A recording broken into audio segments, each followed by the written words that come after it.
Let me be direct with you from the outset, because what happened 72 hours ago in the Red Sea represents the most significant disruption to global maritime commerce since the Suez Canal blockage of 2021, and the implications are only beginning to register in markets and policy circles.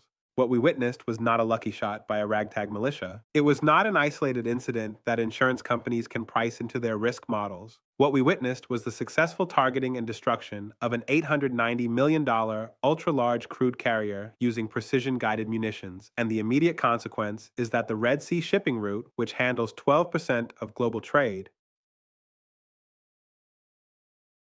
has effectively closed to Western-flagged vessels. I am looking at satellite imagery confirmed by multiple maritime tracking services showing the MT Sunyan, a Greek-owned tanker carrying 150,000 tons of crude oil, burning out of control approximately 70 nautical miles west of the Yemeni port of Hodeidah. The vessel was struck by at least 2 anti-ship missiles fired from Houthi-controlled territory. The crew abandoned ship. The tanker is now adrift, fully engulfed, creating an environmental catastrophe and a navigation hazard that will take weeks to resolve. But the environmental damage, as severe as it is not the main story. The main story is what this attack signals about the operational capability of the Houthi movement and the total collapse of Western efforts to secure this critical waterway. In the next 18 minutes, I am going to walk you through exactly why this attack represents a fundamental shift in maritime security, why every major shipping company is now rerouting around Africa at enormous cost, and why the Red Sea closure is going to show up in your grocery bills,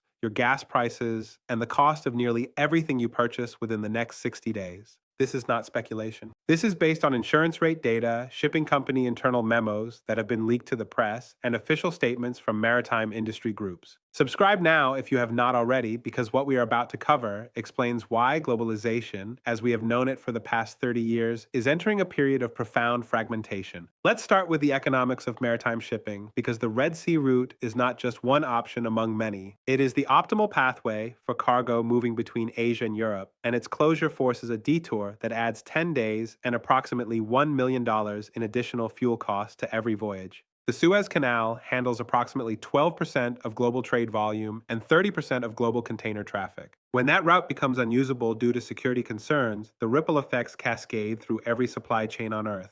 According to reporting by Lloyd's List and confirmed by the International Chamber of Shipping, insurance premiums for vessels transiting the Red Sea have increased by 800% since the beginning of this year. 800%. That is not a marginal cost increase that companies can absorb. That is a fundamental restructuring of the economics of global trade. Maersk, the world's largest container shipping company, has publicly announced that all of its vessels are now routing around the Cape of Good Hope, adding 14 days to voyage times between Asia and Europe. CGM, the third largest shipping line, has made the same decision. Hapag-Lloyd, same decision. Every major carrier has independently concluded that the risk of transiting the Red Sea outweighs the cost of the longer route.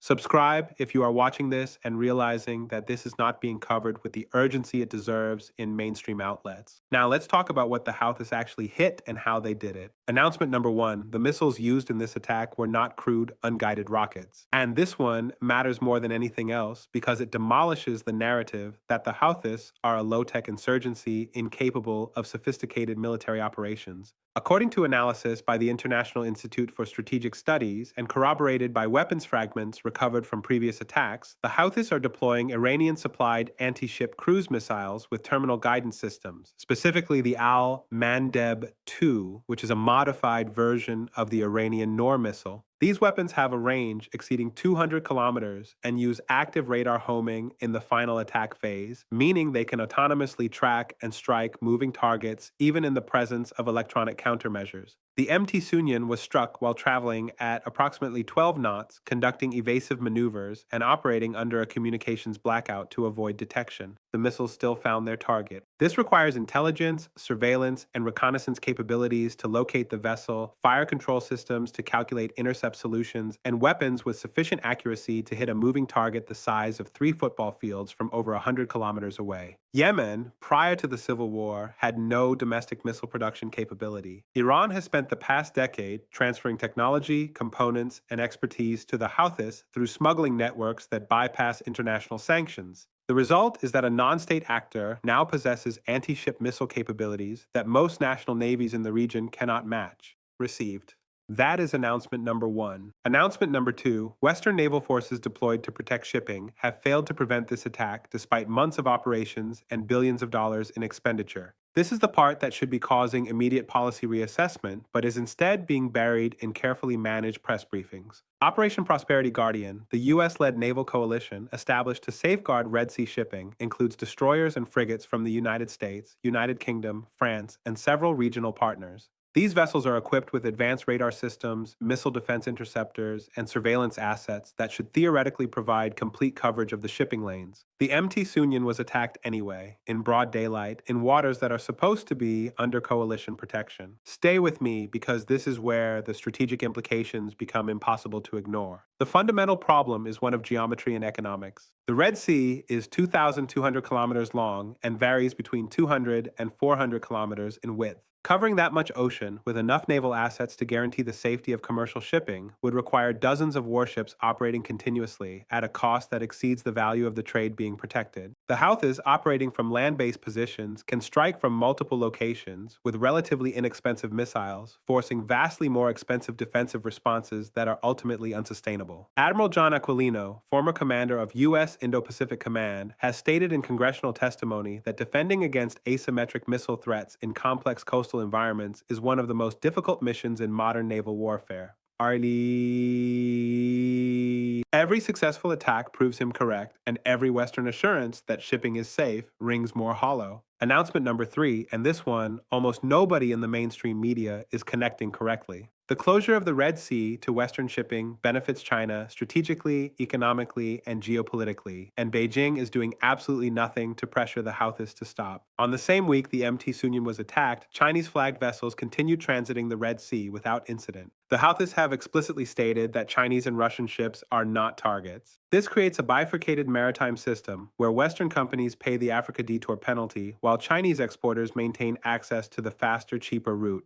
The competitive advantage this creates for Chinese manufacturing is measured in billions of dollars annually. China's foreign minister has called for de-escalation and dialogue, but has notably refused to condemn Houthi attacks or support any enforcement measures against them. The reason is transparent. Every day the Red Sea remains closed to Western shipping is a day that Chinese logistics networks gain market share, Chinese port infrastructure in the Middle East and Africa becomes more valuable, and the Belt and Road Initiative looks more strategically coherent. The reason this matters is the same reason every major infrastructure disruption matters in a multipolar world. The era when the United States could unilaterally secure global commons for the benefit of all trading nations is over. We are entering an era where access to critical choke points is conditional, politicized, and increasingly fragmentary along geopolitical lines. Received.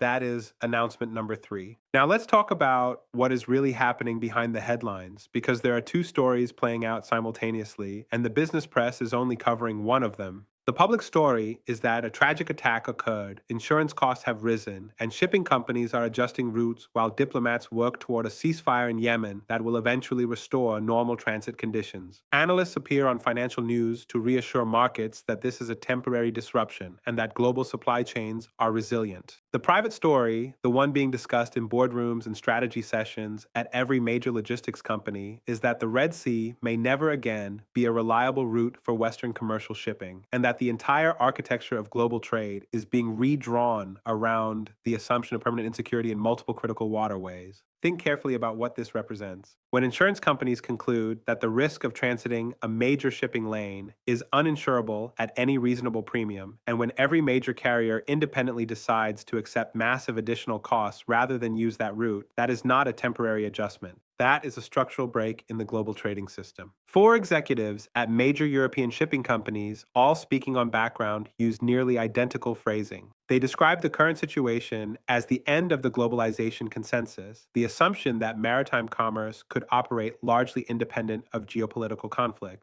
They describe planning for a future where trade routes are politically segmented, where certain flag states have access that others do not, and where the cost of moving goods between continents varies enormously based on the geopolitical relationships of the countries involved. The Houthis responded to international criticism of the attack by stating that they are enforcing a blockade against countries supporting Israel, and that attacks will continue until the situation in Gaza changes. This has not notably changed the flow of weapons to the Houthis, which continue to arrive via smuggling routes that Western naval forces have proven incapable of interdicting. but it has fundamentally changed the calculation that every shipping company must make when deciding whether a cargo is worth the risk of transit. If you operate a business that imports goods from Asia, what is happening in the Red Sea is not a foreign policy story. It is a cost structure story. If you are a consumer purchasing electronics, clothing, or anything manufactured overseas, the 10-day detour around Africa is showing up as higher prices and longer delivery times. If you are an investor holding equities in companies with complex international supply chains, the Red Sea closure is a margin compression story that has not yet been fully priced into valuations.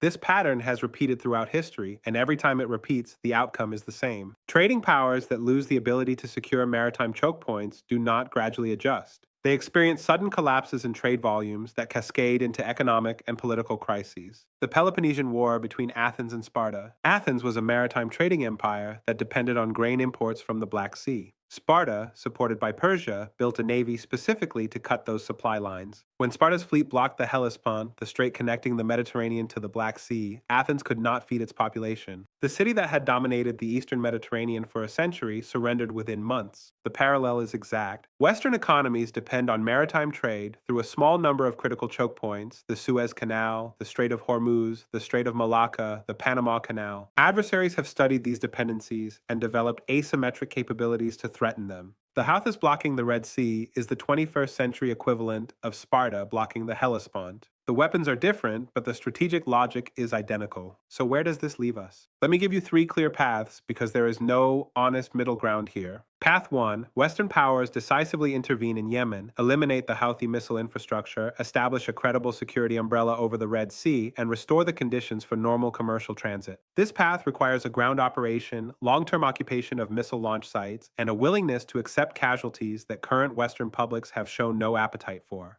The likelihood is extremely low. Path 2. The Red Sea remains effectively closed to Western shipping indefinitely. Trade reroutes permanently around Africa. Costs increase. Supply chains reorganize. The global economy fragments further along geopolitical lines. Chinese influence in the Middle East expands as they become the primary security guarantor for their own shipping lanes. This path requires accepting a significant reduction in Western economic efficiency and competitive position. This is the path we are currently on. Path 3. A negotiated settlement in Yemen that includes Houthi disarmament in exchange for political concessions and economic development. This path requires trusting that the Houthis, after demonstrating their capability to inflict enormous economic damage on Western interests, will voluntarily surrender that capability. It also requires trusting that Iran, which benefits from Houthi disruption of Western trade, will pressure their proxy to stand down. The likelihood is low, but it is the path that diplomats will pursue because there is no alternative they are willing to consider. I think we are on path 2, with diplomatic efforts toward path 3 providing political cover for the acceptance of a new normal where the Red Sea is no longer a reliable route for Western commerce.